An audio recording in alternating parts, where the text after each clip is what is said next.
นี่แหละพันปลานินเด้อพี่น้องเด้อเนาะปลานินใหญ่ๆเลยพี่น้องเอ้ยสบายดีเด้อช่างเด้อช่างขาประจำเฮานี่แหละพี่น้องเอ้ยเนาะกะน้อยแต่งให้อ้ายเพิ่นกินเด้อพันปลาแซ่บๆเฮ็ดเวียกไม่เมื่อยโดย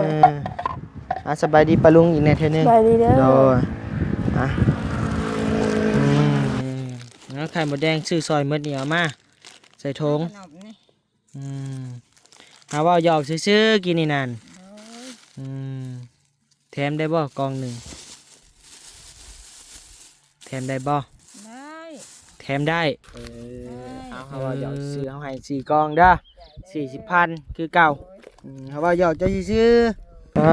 สบายดีเด้อสมุกเด้อสบายดีป้าโตฮะเอาสมุกดาวันสบายดีโบแม่นสบเอาไฟผู้ใหม่เอาโบแม่นบ่ใช่เบิ้งไฟห้องใช่เจ้าบ่ห้องเจ้าไปหาตู้ใส่ผู้นั้นผู้นี้เจ้าเนี่ยใส่ห้องเขาพังมึงดูว่าในใดห้องในใดมาละเด้อเคยไม่มาละเด้อเด้แม่เท่าเอ้ยยังก่อนว่านี่ได้ลืมยาซะมีต้องเลยเนาะแม่เท่าเอ้ยลูกเคยนิ้วมาละเด้อนึกสายหัวเลยโอ้น้ำมักแตงโมใช้ห้องเขาพังนี่ใช้น้ำผ้าไปนี่อันนี้ยังไปจ่ายเงินซ้ำห้องเพลงเขาพังเนี่ยโอ้ยังโอ้ตะโมบ่โอ้น้ำมักแตงโมนะใช้ไปจ่ายเงินเราก่อนพี่น้องเลยว่าไลฟ์หน่อยแล้วสิตีเราเคินแห้งยังไงเราเคยเราตีได้จังหน่อยทางเที่ยงกันนี่บ่น้ำ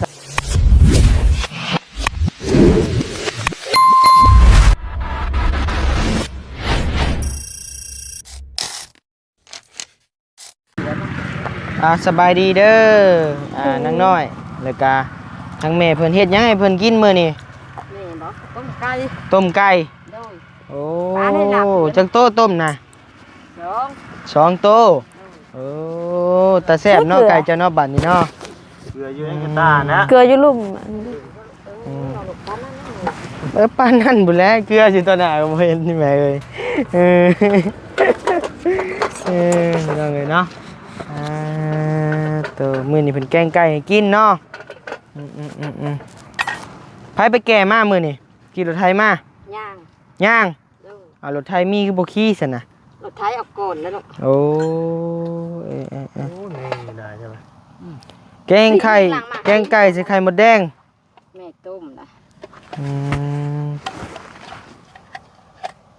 ดอยใช้ถ้วยไปล้างก็หน่อยมันเปื้อนดิฮะล้างใหม่มาเลยก็ได้เอาน้ำล้างไปเอาน้ำมาหมักเลยน้ำตุก20 ลิตรนะมันเปื้อนเพิ่นก็แก้วบ่อนี่แม่โอ้เห็ดแก้วตัวนี้เนาะออกนี่ไปทางไหนบ่ได้ออกนี่ไปกินสมพี่น้องเลยเนาะโอ้ยเฮาก็ไปซื้อมาเนาะเห็นหมดจะหมักสมนี่เอาพี่น้องเลยเนาะทักทายสบายดีเด้อพี่น้องเลยทักทายสบายดีอยู่ดินตอนใหม่น้องน้อยเด้อพี่น้องเด้อเนาะมาพบกับบานิวมื้อนี้พี่น้องเลยเนาะบานิวก็ซื้อปลาเผามาพี่น้องเลยเนาะนี่แหละมาให้ไอ้สร้างเฮานี่แหละกินพี่น้องเลยเนาะปลาเผากับโตบักใหญ่ๆพี่น้องเลยกินพันปลาเด้อมื้อนี้พี่น้องเลยเนาะพันปลานิ่นพี่น้องเลยนี่แหละพันปลานินเด้อพี่น้องเด้อเนาะปลานินใหญ่ๆเลยพี่น้องเลยสบายดีเด้อช่างเด้อช่างขาประจำเฮานี่แหละพี่น้องเลยเนาะกะน้อยแต่งให้อ้ายเพิ่นกินเด้อพันปลาแซ่บๆเฮ็ดเวียกไม่เมื่อยสบายดีปะลุงอีกแน่เทื่อนึงสบายดีเด้อโดยพี่น้องเลยเนาะลูกชายบ่ได้มามื้อนี้มากับหมู่เพิ่นเนาะพอดีแล้วผักเที่ยงผักจักรถน้ำแน่พี่น้องเลยอากาศก็อยากร้อนมื้อนี้พี่น้องเลยเนาะจ้าโตทางบ่นิวบ่ไล่บ่ยาวบ่พัดไส้พี่น้องเลยเนาะก็หาแต่เดินทางมาแต่เซโปนพี่น้องเลยเนาะมาฮอดเมื่อคืนนี่ก็เป็นเวลา2 ทุ่มหน่อยเนาะฮอดบ้านมืดมื้อซื่อๆเนาะโอ้ ใกล้เลยพี่น้องเอ้ยเนาะใกล้ลาเขาจะ8 โมงโดยก็ไกลอยู่พี่น้องเอ้ยก็เลยว่าบ่ได้แวะน้องน้อยเลยนะเมื่อยิงยาวเลยพี่น้องเอ้ย ไปพอได้รถไป เล่นเซโปนบ่มือปลาย ขึ้นฮอดเชฟโปนมันโดด เรื่องฮอดอยู่ ไปฮอดเซโปนบ่ไปเจอน้ำนะ เจอสิปูน ป้อ มาแล้วเจอพดยันพดปีนะ โดย มาแล้วคนห้องกระโจแล้วนี่เด้อ อันนั้นจะไปฮอดเซโปนน่ะอันเท่าใดอ้าย สิปูนนะ แม่น 12 12 ล้าน แม่ โยกบ่ ได้ใดหั่นแหละ โอ้ กิน บัด อยู่ บัด ใช่ บัดเพิ่นเจาะอยู่พุ่นเป็น20ล้านพุ่นเนาะ 12 50 นี่บ่ 12มองก็ได้มองก็15อิงตามมันยากมันง่าย แต่ว่าส่วนหลายเพิ่นสิใช้จักรใหญ่ตัวเป่าลม เป่าลมเนาะ แพงเด้อ เพื่อนเฮาน่ะตัวเป่าลมมาแหละเช้าไปล้าน60 เมตร แม่ได้ชอบไป แต่ว่ามันก็ได้มากับน้ำลายหน่อยเนาะน้ำใหญ่น้ำแห้ง แล้วกันว่ามันถึกสายมันแล้วก็ตัวแห้งคือกันตัวใดก็ โดย ถึกสายมันแห้งอยู่ตัว แม่นแล้ว ไปโอเค เดี๋ยวให้ทางบ่ไล่กินข้าวกินน้ำก่อนนะพี่น้องเนาะเดี๋ยวพอกันใหม่จังน้อยนะพี่น้องเนาะโดย เลย ขายยังดีพี่น้องเอ้ยนางขายผู้เดียวบ่นะปึ๊บขายไข่มดแดงพี่น้องเอ้ยเนาะเป็นแต่อีต้นได้พี่น้องเอ้ยเนาะนางผู้เดียวนางขายกับลูกพี่น้องเอ้ยเนาะนางขายมดแดงมันยังกลายไปกลายมาแต่หึงแล้วก็ยังบ่ได้ขายนะนั่งอยู่แต่ในพี่มันก็เลยว่าบ่ได้ขายบ่นะพี่น้องเนาะเอาโอเคเดี๋ยวจังได๋ก็จังสิลงไปซื้อซอยเพิ่นจักเล็กจักน้อยนะพี่น้องเนาะโดยไปพี่น้องเอ้ยขายไปเลยขายไข่มดแดงโอ้ขายแพงหรือขายถูกมก10,000กอง10,000ผู้ใดไปหาเองเลยโอ้หาแต่มือได้หามื้อนี้เลยแซ่บบ่ไข่มดแดงเจ้าแซ่บซำได้ เทพจำไข่หมด แซ่บซำไข่มดเออใส่คือบ่ยิ้มบ่หัวน้ำเฮาแท้นี่ บ่ยิ้มแหละอ้ายก็บ่ซื้อซอย อ้าวก็พาไปใช้ก็หาแต่ย่างลงมานี่ก็บ่ซื้อซอยสิลงมาหาเจ้าเฮ็ดหยัง โอ้ยยันอ้ายบ่ซื้อก็มี เอ้ย ย่าว่าทายซื้อตะมันแดงน้องน้อยก็มี เหมือนเจ้าบ่บริขาดอันซื้อซอยวันนี่ แม่นบ่คนละคน คนละคนบ่ โดย เออซื้อซอยหมดและลงมาฮอดขนาดนี้นะ โดย ซอยให้กำลังใจมาทุกคนเออบ่เพึ่งจะขายเด้อลงมาเยี่ยมก่อน โดย ซื้อซอยอยู่ดอก โดย นั่งแต่หึงเลยบ่ ที่เจ้าพอ แต่เช้าโพ ยังบ่มีรถจอดนี่ บ่แม่นเจ้าบ่ยิ้มสิเขาบ่เขาจังบ่จอดให้เจ้า เขาบ่ลงมาซื้อเนาะก็บ่ยิ้มนะรถก็บ่มีรถจอดยิ้มใช่ไผ บัดเฮาลงมาซื้อก็บ่ยิ้มซั่นน่ะ บ่เลย ยิ้มมึงดูซั่นน่ะ บ่เป็นยิ้ม บ่เป็นยิ้ม โดย บ่เป็นยิ้มซื้อบ่เป็นเฮากะ เป็นนั่นแหละอ้าย ใส่ยิ้มแหละ บ่เป็นยิ้ม บ่เป็นยิ้ม อ้าวเนาะหำเนาะคนอีสังบ่เป็นยิ้มใส่หำมาพี่มาหาน้าบ่าวพี่มาลูกบ่ ลูก กระเทยไปจักอันนี้บ่หำพี่น้องเอ้ยฮู้จักกับน้องน้อย ผู้จ้า รุดได้เท่าไรนี่ ไม่รู้ได้ไปสี่กล่อง รุดบ่ได้เลย บ่ 30 บ่ บ่ได้ บ่ได้บ่ได้เลยจังไดก็บ่ได้เลย บ่เลยอยากได้40 อยา ค่าก ขนมน้องนี่เด้ เด้เฮามีขนมมาแลกนี่ อันนี้กับเมื่อบ้านก็หมดได้เงิน40มัน นี่เฮามีแลกได้บ่ ได้จ้ะ แลกเอานี่ได้ บ่เลย แลกเอาไข่มดแดงนี่ได้ มีก็ให้ตั้ง5ก็ได้ละว่า เอาเจ้าคืออยากได้หลายแท้ เยอะมันแดง4กล่องนี่ก็อยากได้เงิน เอาว่าจะได้เงินจะไปซื้อหยังบัดนี่ ซื้อขนมเนี่ย ซื้อขนมเฮามีขนมแลกได้บ่ ได้ขนมก็เอา แลกกับไข่มดแดงได้ บ่เลย ฮะ มันแดงก็อ้ายก็ซื้อ เอา ขนมก็เอา ในนั้นเนาะมันเป็นพี่น้องเอ้ย มีนี่เจ้าว่าฮอดไรอันนี้น่ะ ได้ บ้านนี่5,000 ห่อ5,000 โดย เฮาให้10ห่อหมดแดง4กล่องได้บ่แลกกันได้บ่ โอ้ยน้องก็บ่อยากแลกกันน้องก็น้องอย่างไรนั้น บ่เฮาให้แก๊สหนึ่งมีแก๊สหนึ่งแลกกับไข่หมดแดง4กล่องได้บ่ได้บ่ ได้ไหมครับ ได้บ่แบบน่ะ ได้ ได้กำไรเลยเอา เยอะกำไร ทอทุนแล้วบ่เอา ทอทุนแล้วบ่เอา เอ ขาแย่เด้ บัดเอาเงินไปก็ซื้อมีกินคือเก่าซื้อข้าวกินคือเก่า โดย ซื้อขนมกินคือเก่า ซื้อขนมกินคือเก่า แต่ว่าบ่นิวเอาขนมมาแลกนี่บ่ได้ ได้ ได้คือกันบ่ ได้ 4กล่องนี่40มีนี่ต้องห่อ5,000เอา10ห่อไป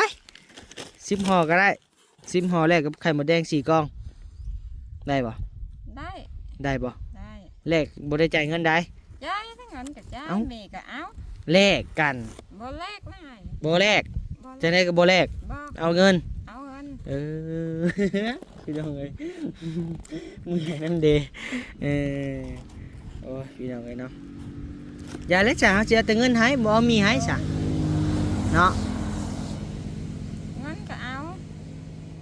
เอาแต่เงินให้บ่เอามี อ้ายบ่ให้ก็บ่เอานี่ เออ ให้ก็เอา คะแนนมีเอาแต่มีบ่เอา บ่เอาแต่มี เออ เงินพร้อม เอาบังคับนะน้าบ่าวเอาขนมมาให้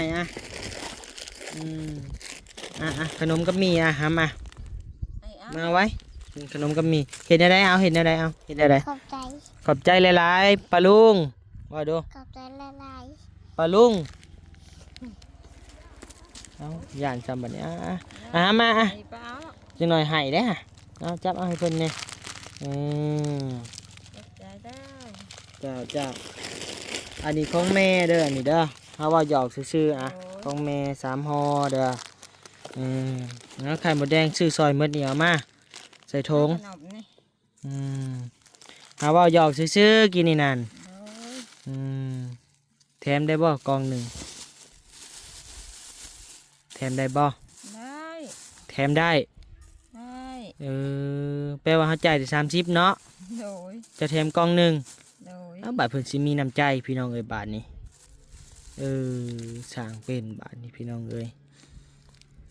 เอาเพิ่นสิแถมบ่พี่น้องเอ้ยเบิ่ง30,000 4กล่องบ่ โดย แถมกล่องหนึ่ง เต็มของหนึ่ง เอา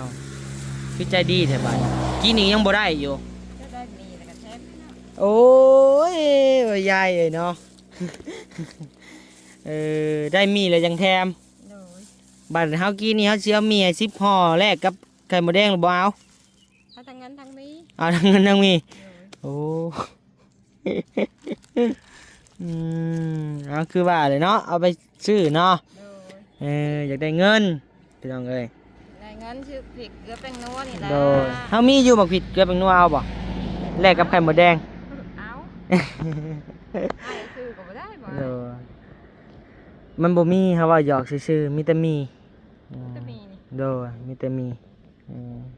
เอาแถมมีเจ้าอีกห่อหนึ่งเด้ออ่ะ โดย ข้าจะแถมไข่หมูแดงเฮา โดย โอเคจ่ายเงินแล้วก่อนพี่น้องเอ้ยว่ายืดว่ายาวเลยพี่น้องเอ้ยจักพันไข่หมูแดง ให้ให้จังได๋ก็เอา เอ้าเจ้าว่าจะแถมเฮากองหนึ่งมันตกเท่าไหร่บัดนี้บ่3กอง30แม่นบ่เอาเฮาว่าหยอกซื้อเฮาให้4กองเด้อ40,000คือเก่าเฮาว่าหยอกเจ้าซื้อพอได้ม่วนได้หัวเอาโอเคบ๊ายบายสบายดีสบายดีใส่นบมือสบายดีเฮาเนี่ย บ๊ายบาย บ๊ายบายสบายดีโอ้มือคือขาวแท้น่ะ โอ้ยมื้อแย่บ่แดงง่ายมันบ่ขาว สบายดีสบายดีป้าลุงใส่กล้องเนี่ยสบายดีเอาพี่น้องเอ้ยไปก่อนได้ไข่หมดแดงแล้วพี่น้องเอ้ยไปสบายดีเด้อสมุกเด้อ สวัสดี ป้าโตฮะสมุกดาวัน สบายดี โบแม่นซะบ่ไฟผู้ใหม่บ่เอาโบแม่นบ่ใส่เบิ่ง เดี๋ยวทิศแล้ว เนี่ยได้ซะ สาลองรู้สึกยังซื้อไว้ขออยู่เลยนี่ มาจริง บ่ชื่อหยังอ่ะน่ะ โอ้บ่ บ่แล้วหยัง มาที่เขาใครก็มาสบายดี สบายดีเด้อ สบายดีเด้อ สาวนวลคนงาม งานแต่เก่าเลยว่ะ ใช้เงินน่ะ ยังหายมีแต่นี่แล้วเลิศกินข้าวที่ไหน สบายดีเด้อเนาะ เบิ่งแน่พ่อมันเจ้ามาแล้วเอามาถ่าเลยเดี๋ยว โดยบ่เฮาหอมหนึ่งแล้วเฮาน่ะ พ่อซองเลยจ้ะ บ่อิ่มเลยเฮากิน มา ประมาณนั้นเลย มาหน่อยมาห่วมพาน้ำเพิ่นเนี่ยมา ต้มไก่บ่ได้แม่นนั่นต้มไก่เรือเลยเนาะ ต้มไก่กินมาเบิด ให้เจ้าหังให้เจ้ามีให้เจ้าล่ำให้เจ้ารวยỪ. ใบซาวบ่ แม่นนักเลงไม่เศร้าพูดอีติวมันไป เจ้าห้างก็มี เอาแม่สนวนเอาแม่เอาแม่ เอาไว้กิน มาบ่ไร โดโดโดพี่น้องเลยเนาะจงให้บ่มาแม่ซาเบลมาแม่ยังบ่เห็นเจ้ากินซ้ำบ่ว่าใช่มาแม่เจ้ากินแล้วปลาเผาค่อยน่ะมาทันเฉยเนาะ ได้สิได้กูมากคือข่าวนี่ นั่นแหละยังอกหักยังเมื่อยน้ำตัวเองอยู่ชนวนเลยเมื่อยน้ำตัวเองอยู่ ยังบ่เห็นมาเนาะ นี่การโอ้ยเนาะ พี่เพิ่นเสียใจน้องน้อยก็บ่เดียวอยู่สิว่าผู้ใดเนาะน้อยไปเว้าผู้ใหม่อีกได้ได้น้อยก็บ่นิ้ว กันเนาะ ติดตับ FC น้อยเด้อ แซ่บแซ่บแซ่บ แม่นบ่เอ้าบ่แจงบัวแล้วบ่ แซ่บแซ่บ กับแจงบัว ใส่ไข่หมูแดงคัก ไปช่างเพิ่นพักบ่ฮอดชั่วโมงซำน้อยช่างเพิ่นเนาะ ข้าวไปเลย กินข้าวแล้วย่องเลย ๆยังทำ มีด้วยนะ ใส่เยอะ โด ถึงเล็กจำนวนนะ บ่เฮาคือบ่เห็น กินบ่น่ะ บ่หมดเจ้าเข้ามายามใดคือบ่เห็นวะ นี่เด้ เจ้าเห็นบ่หล่นเฮาจอดอยู่นะ บ่จะประมาณนี้เถอะ โอ้เข้าไปพุ่นโดย กินเด้อ เฮากินโดยเฮากินแล้วเฮาแน่นดี กินอะไร เจ้าประมาณลบนึงแล้วบ่ แม่นไปจอดรถคลิป ลบ2คือกันเนาะ แม่นสองคือกัน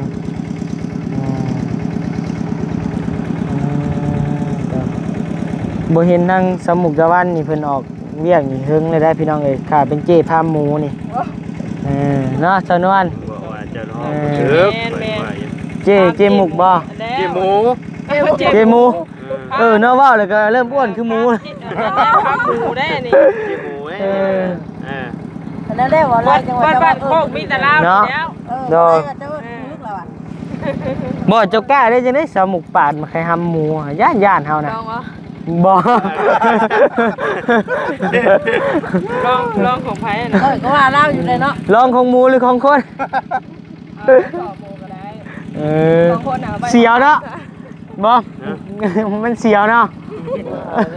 แล้วปาดแล้วก็ดึงขึ้นเลยนะ ปาดดึงขึ้นนะบ่ แม่ อ๋อ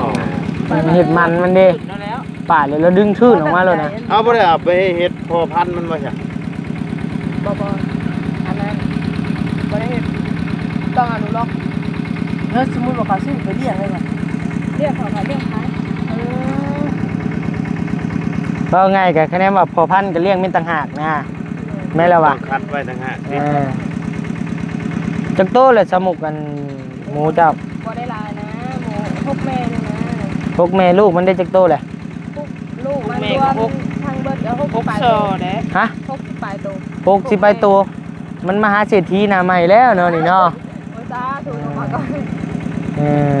ยัง เพิ่นได้แล้วเพิ่นตัวกินนี่บ่ผ่านได้คนกินนั่น โดย ต้องใจมักน้ำได้เฮ็ดกับหมูนี่กัน แม่นะ มัน ได้เลย บ่ได้ ฮะ บ่ได้มักมันจำเป็นอาชีพยังคือกัน บ่ได้ มีแต่อาชีพหมดเฮาช่วยเหลือนี่จังว่าได้ บ่แม่นจำเป็นได้คันเจ้าบ่มักเจ้าก็เฮ็ดบ่ได้ คือกันกับ ที่ทำใต้เนาะ คือกันเจ้าว่าเจ้าบ่มักไก่ตีนะเจ้าบ่มักเจ้าเฮ็ดบ่ได้ เฮ็ดได้ ก็แน่ว่ามันได้เงินน่ะเนาะ ก็ได้เลย เออ เห็ดกับไก่กัน แม่ บัดเจ้าไปเฮ็ดได้เนาะท่านได้เนาะ ต้องมันตีนใต้น้ำมันไหน กับแม่นอยู่แต่ว่าบางครั้งบางคราวกับคนเฮาคือแต่แม่เฮาทอดขนมคือกันบ่ได้มักมันเมื่อยนะแต่ว่าเราเฮ็ดมานี่10กว่าปีล่ะอันนี้คือหมักเลย มันบ่เราบ่ได้มักมันเมื่อยได้อ้ายมันบ่มีทางเลือกเนาะไงเนาะเนาะสมุกเจ้าก็บ่ได้มักมันบ่ดมขี้หมูแม่นแล้วอ่ะมักบ่มักขี้หมูก็ถามว่าก็แบบว่ามันเป็นอาชีพหนึงที่ว่าแบบว่าเฮา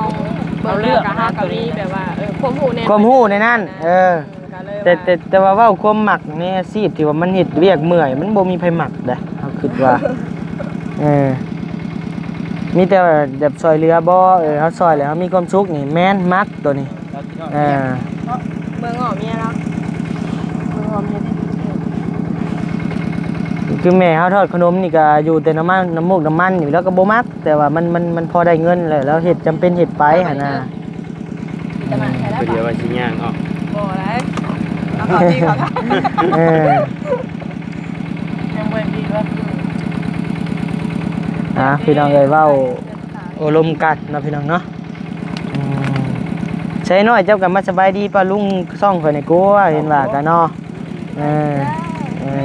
เอาจบมาให้คักแล้วบัดเนาะกลับมาใกล้ๆเพิ่นแหมใกล้แล้วเนาะจบแล้วเนาะแน่ผมว้าวเนาะบ่ได้เคินได้ขี้ข้านได้พี่น้องก็ร้ายแล้วว่ะยาวความจริงว่าอะไรว่าหยอกนี่แล้วเนาะบ่เว้าก็บ่ได้หัวพี่น้องเอ้ยเป็นจังได๋ได้จังแม่นเลยเนาะเพิ่นเจาะ10ปลายน้องชายใช่น่ะใส่ผ้าบ่คือว่ายังไปถามจักปากบ่ไล่จักเทื่อเด้ทักเรื่องก็เฮิงแล้วแหละบ่เป็นจังได๋บ่ไล่อันต้นถึง5นะต้นถึง5อยู่งั้นใส่ผ้างัวเราออกแต่เราว่าบ่ได้ปิดประตูโดยเราว่าสิให้บ่ได้ปิดประตูเลยแล้วมาให้แล้วมาด่าด่าเลยแล้วว่าง่ายๆก็ใช้น้ำเสียงที่ว่าบ่เป็นมิตรปานใดเนาะใส่ผ้าจนสิให้ครับโอ้ก็เลยว่าอ้าวงัวเดี๋ยวไปเจ้ามาให้เฮาเนาะโดยแค่งัวเพิ่นออกอยู่พวกโดยแต่ว่าจุอ้ายน่ะปิดเปิดประตูแล้วบ่ปิดโดยเฮาบ่ปิดอยู่แต่ว่าเฮาก็เบิ่งอยู่เนาะเฮาอยู่ในบริเวณนั้นเนาะปิดได้ปิดบ่ก็ว่าง่ายก็มาใส่อารมณ์แต่บ่มีเหตุและผลเนาะบ่ทำหน้าทำหลังเนาะงัวเจ้าให้เฮาเบิ่งให้เป็นไปบ่ได้บัดดินของเจ้าคือบ่ขันหัวติใส่เพิ่นไปลายอยู่บ่แล้วเพิ่นเห็นงัวแล้วเพิ่นย่างไปถามเจ้าเห็นสิใช้บ่มันเป็นข้างอยู่หัวสวนเฮาพุ่นเราออกทางเฮือนเพิ่นพุ่นติแค่นั้นเจ้าก็เบิ่งดีๆเด้อบ่ขอโทษอยู่บ่ขอโทษอยู่ใครอยู่ซะขอโทษที่เจ้าแล้วโดยกันนี่แหละพี่น้องเอ้ยเนาะจะน่ากันถามกันดีๆก็ได้ผู้ใหญ่เบิ่นเลยเนาะกะยามันผ่านไปแล้วพี่น้องเอ้ยเนาะวันนี้เบิ่งคลิปก็จนตกใจบ่อะไรเลยเพราะว่ามันหลายเทื่อเลยได้เนาะมันก็หลายเทื่อแหละแต่ว่าทางทีมงานเฮาก็บ่ได้ว่ากะนี่แหละเนาะกะพุดกระปูกะสิไมบ่สิไมว้าวเลยกระเบาบ่ยาวเงินไว้น้ำไผน้ำเจ้าบ่ใครอยู่จักล้านโอเคว้าวรายการอยู่นี่ฮอดแห้งนี่เนาะโยมก้มค้ามาเย็นครับให้บอกก้มค้าเลยฮะให้บอกก้มนี่ทางโคกแล้วนะรถคลิปบ่รถกับผมกันใช่รถคลิปนะกันนี้แหละเนาะพี่น้องเนาะทางบ่นิวบ่ยาวก็ได้รวมเงินกันเนาะพี่น้องเนาะจอดำจอในให้ทางน้องน้อยในที่ใหม่เด้อพี่น้องเด้อเนาะเรื่องส่วนอื่นๆนี่สิเป็นจังไดก็ติดตามชมนำกันเนาะสิได้หรือว่าบ่ได้ถ้าว่าบ่ได้ก็ให้ทางน้องเพิ่นหาผัวรวยๆพี่น้องเอ้ยเนาะมาเฮ็ดมาสร้างพี่น้องเอ้ยก็เนาะ เฮาก็ยัง บ่ทำนี่บ่ อืม เอาทำนี่บ่ เออพี่น้องเอ้ยเนาะ เชียร์จะได้หา ก็จะเว้าหลายเบิ่งไปตามเนื้อผ้ามันก็แน่ว่าเฮามีวาสนาต่อกันมันก็อาจจะเป็นก็แน่ว่าเฮาบ่มีวาสนาต่อกันก็ได้แต่เป็นแต่น้องแต่นุ่งเนาะก็พอแล้วสำนะ ระวังแล้วว่าผู้ทางบ้านมันเบิ่งจะเขียวอยู่ดิ อย่าไปว่าในนั้นกลัวมันบ่มีแต่นี่แหละเนาะก็บัดนี้เข้ามาในอันทุกมื้อนี้ก็มาจอจงเรื่องสดเรื่องซอยเด้อพี่น้องเด้อเนาะก็บ่มีเรื่องหยังหลายเนาะพี่น้องเนาะอยากให้น้องเพิ่นมีคือมือคู่ๆเนาะโอ้ยจักอีหยังอันนี้ก็ได้เนาะหมู่แล้วเว้าเวียกเว้างาน ก็ร้องเพลงเนาะ เอามือหนาวเอาเพลงถือเนาะเปิดอะไรยังก็เคยนิวมาเด้อ ไป อ้าว ไปห้อง แต่ก็ บ่วิวบ่แตก เห็นว่าคลิปเนาะเสียงม่วนว่ะ ไปห้อง ม่วนหน่อย ไปห้องมึงดูห้องให้พังนี่ บ่ได้ ไปห้อง มันใช่ เจ้าบ่ห้องเจ้าไปหาตู้ใส่ผู้นั้นผู้นี้เจ้านี่ใส่ห้องให้เขาพังมึงดูว่าในใดห้องในใดเอานี่ แตกฮะลืมแล้ว ไม่ให้ได้ลืมติ ไปให้จะได้ไว้ได้จอดจิมหาเลยนี่ แม่ดอกสิมาเลยลืมได้ บ่ เพลงอะไรเด้ตัวเคยใหม่มาเลยเด้อนะ ยังก็ว่าตัวเขาอันลิอันหมดเพลงแห่เคยอันเวอร์ชันใหม่บ่ มาละเด้อเคยใหม่มาละเด้อเด้ แม่เท่าเอ้ยยังก็ ว่านี่ได้ลืม ยาซะมีน้องเลยเนาะ แม่เท่าเอ้ยลูกเคยนิวมาละเด้อนึกสายหัวแหละพอแล้วจะมีพอแล้ว เนาะ หน่อยแล้วสินั่นเลยฮะ ยังอันเอารถเข้าห่มรถไผชาน่ะคือบ่เข้าห่มคือหมู่เนี่ยโอ้ไปโอเคเนาะพี่น้องเนาะเดี๋ยวให้เพิ่นเจ้านั่นเจ้านายก่อนเนาะพี่น้องเนาะพี่น้องก็อาจจะเห็นแล้วแหละเนาะหลายช่องเขาไปถ่ายทางบันนี้ก็สิขอจบคลิปไว้ก่อนเพียงจำนี้เด้อพี่น้องเด้อเนาะเดี๋ยวพอกันในคลิปหน้าพี่น้องเอ้ยสำหรับคลิปนี้มีแต่กล่าวคำว่าสบายดีพี่น้องเอ้ยเนาะเอามาขายบ่หน่วยเท่าไรไผมาเบิ่งน้อยกูบ่าวมาขายมึงโมหน่วยละ 10,000โอ้หน่วยละ 10,000อันชวนเจ้าเองบ่ ค่อยๆซุปเองนี่แหละ แดงบ่ แดงกันแล้วแดงลายโอ้ไทยคิโพนี่ฮะ โดย เอาแม่มา แดงคักเนาะ แดงคังงูผัก แซ่บ แซ่บหวานพร้อม หวานเท่าบ่ความหัก ก็คือทำความผักมันวันเคียวกัน พี่น้องเอ้ย